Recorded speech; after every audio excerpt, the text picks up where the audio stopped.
Are you ready to stop the self-sabotage and create the life you desire? Well, in order for that to happen, you need to break free from the bad beliefs that are holding your success hostage. You need to optimize the stress by turning it into extra energy for success. And those hurtful habits?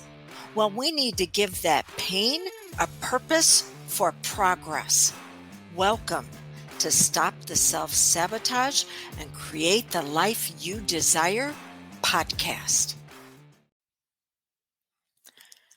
Go back in time to something that you really wanted when you were a child and you were denied.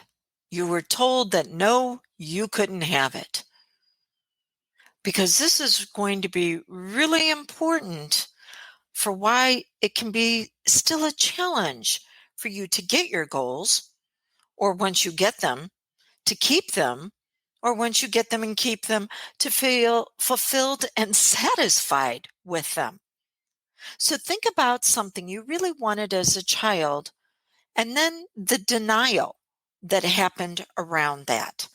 Because it set up something very important known as a heuristic. And a heuristic is simply a fancy word for a subconscious shortcut. Now, what's your subconscious? Your subconscious is the part of your mind that runs all of your habits and patterns. And success, failure, getting what you want, keeping what you want, and being happy and joyful with what you've got. Well, all of those are habits and patterns. So a heuristic is a shortcut that the subconscious learned. And what it does is it helps you to find just adequate answers to difficult problems. In other words, it makes the complex as simple as possible. But then therein lies the challenge, because for children, well, they don't understand that when they're told no on something, that there's probably a lot of different reasons for it. Nope, that's not what the mind does. It says, give us a shortcut. And so there are 4 steps to the shortcut when you're told no on something. Number 1, what should you remember? So it's what is important about the situation. And in this situation, what was important is that you were told no. Then step number 2, as little detail as possible, but instead emotion. What emotions were you feeling?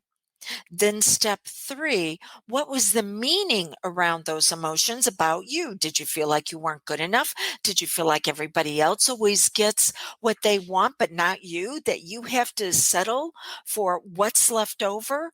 And then step number 4.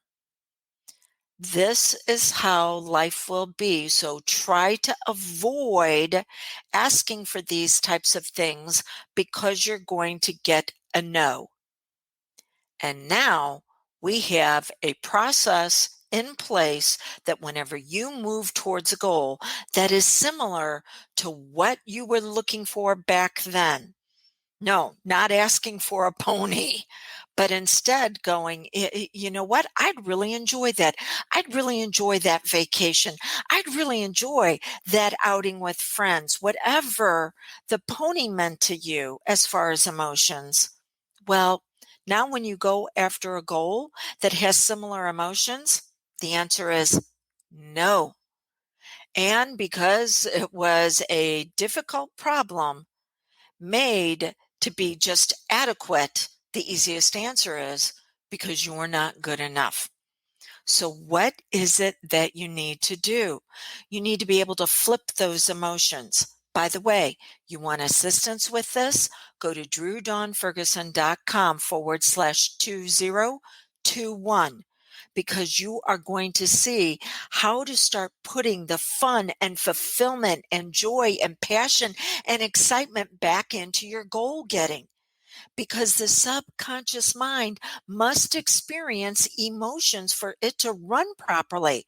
But it goes by a law like creates like. And if you're going off the emotional energy of no, which is what you learned when you were a child, then whenever you go after your goals today, that emotional energy of no is going to try to stop your progress.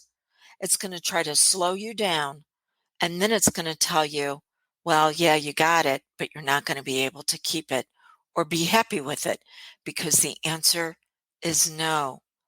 Let's turn those denials into dreams, into reality. DrewDawnFerguson.com/2021.